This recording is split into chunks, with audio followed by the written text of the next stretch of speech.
উত্তর 24 পরগনার বাদুড়িয়া বিধানসভা চণ্ডীপুর দাসপাড়া মাঠে বিজেপি প্রার্থী সুকৃতি সরকারের সমর্থনে জনসভা করলেন বিজেপি নেত্রী লকেট চট্টোপাধ্যায়। সভা থেকে তিনি 2026 সালের বিধানসভা নির্বাচনকে শেষ সুযোগ বলে উল্লেখ করেছেন। তিনি অভিযোগ করেন মহিলা বিল আটকে দিয়েছেন মমতা ব্যানার্জি। পাশাপাশি দাবি করেন দেশের বিভিন্ন বিজেপি শাসিত রাজ্যে মহিলাদের জন্য 2500 থেকে 4000 টাকা পর্যন্ত ভাতা দেওয়া হয়।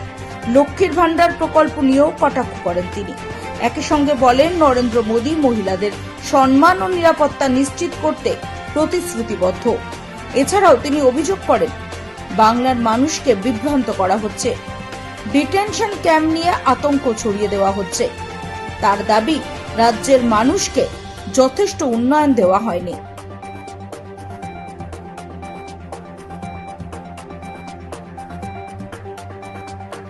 যারা কাজ করতে গেছে আজকে তারা ওইখানে থেকেও কিন্তু আজকে আয়ুষ্মান কার্ড থাকলে তারা চিকিৎসা বিভিন্ন জায়গায় সব রাজ্যে করাতে পারে একটা আয়ুষ্মান কার্ড দিয়ে। আমরা কথা দিয়েছি ভারতীয় জনতা পার্টি আজকে সরকারে এলে আমরা আয়ুষ্মান কার্ড আমরা প্রত্যেককে দেব 5 লক্ষ টাকা করে। আজকে একদিকে বলছে মহিলাদের ওপর অত্যাচার হচ্ছে, অন্যদিকে লক্ষ্মীর ভান্ডার দিচ্ছে। আপনারা বলুন 1500 টাকা লক্ষ্মীর ভান্ডার মানে উদ্ধার করে দিয়েছে সবাইকে উদ্ধার করে দিয়েছে। 2021 থেকে দিচ্ছে মানে উদ্ধার করে দিচ্ছে। আর কি চাও?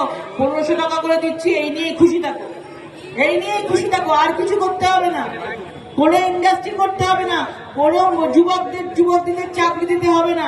দেখেছি এই যে 15 বছর ধরে চাকরি দিতে পারেনি, ভোটের মধ্যে প্রধান ইস্যু হবে যে কোনো শিল্প নেই, কিছু শিল্প নেই।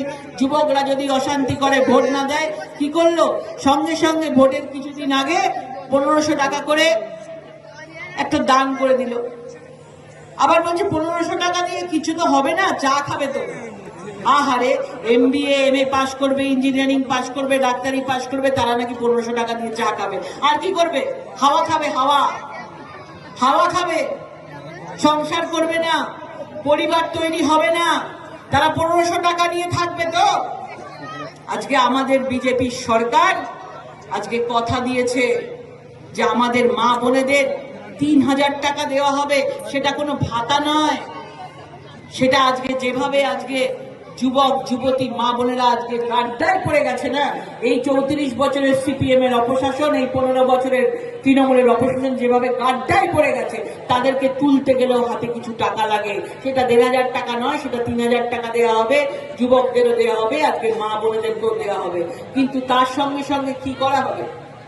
ইন্ডাস্ট্রি আনা হবে, শিল্প আসবে, কর্মসংস্থান হবে। 3000 টাকা হাতে পেলেও সেখানে চাকরিও করবে তারা, তারা স্বপ্ন দেখতে শুরু করবে। আজকে মা বোনেদের জন্য আজকে নিজেরা মা বোনেরা যাতে নিজের পায়ে নিজেরা দাঁড়াতে পারে, আজকে মা বোনেদের জন্য অনেক স্কিম আনা হবে, মা বোনেদেরকে সম্মান দেয়া হবে। আজকে এমন একটা ভাব যে 1500 টাকা দিচ্ছে, আর কোনো জায়গায় দেওয়া হয় না। আমাদের বিভিন্ন জায়গায় যেখানে আমাদের সরকার আছে, ভারতীয় জনতা পার্টির সরকার আছে, সেখানে প্রত্যেকটা জায়গায় কোথায় 2500, কোথায় 3000, কোথায় 3500, 4000 টাকা দেওয়া হয়। এমন কিছু বড় কিছু করেনি, কিন্তু আপনাদের সকলকে একটা অন্ধকারের মধ্যে রেখে দেওয়া, একটা বদ্ধ ঘরের মধ্যে রেখে দেওয়া, যাতে আপনারা কিছু না জানতে পারেন, আপনাদের শিক্ষা না দেওয়া। স্কুলগুলোর কি অবস্থা? সরকারি স্কুলে তো অর্ধেক টিচারই নেই। ওই 26,000 টিচারকে কোথায় বসিয়ে রেখেছে বলুন? কেউ সাদা ফাদা জমা দিয়েছে, সেও রাস্তায় বসে আছে, আর যে পড়াশোনা করে পাশ করে চাকরি পেয়েছে সেও রাস্তায় বসে আছে।